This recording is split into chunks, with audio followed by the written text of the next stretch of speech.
सभागृहामध्ये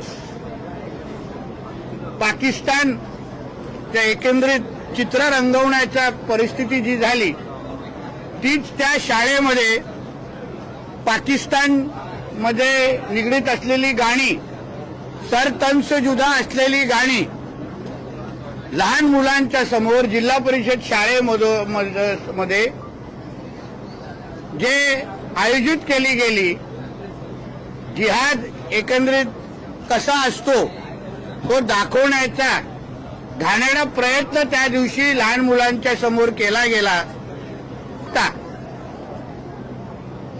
ही आमच्या हिंदू राष्ट्रामध्ये, आमच्या ह्या महाराष्ट्रामध्ये चालणार नाही. पाकिस्तानचे विचाराचे कोण हिरवे साप आणि जिहादी अगर आमच्या महाराष्ट्रामध्ये असतील तर त्यांना ठेचण्याचं काम आमचं हिंदुत्व विचाराचं सरकार करेल, हा विश्वास या निमित्ताने मी देणार आहे. कोणालाही अगर इकडे बसून पाकिस्तानचे गोडवे गायचे असतील, पाकिस्तानचे तलवे चाटायचे असतील तर ते आपल्या पाकिस्तानमध्ये बसलेल्या अफगाणकडे त्यांनी निघून जावं. ही घाण आम्हाला इथे निश्चित पद्धतीने नको. हा संदेश आज परतूरमध्ये पण हिंदू सकल मोर्चाच्या निमित्ताने हिंदू समाजाने दिलेला आहे आणि सरकारची पण तीच भूमिका आहे हे सांगण्याच्या उद्दिष्टाने मी आज आपल्या समोर बोलतो.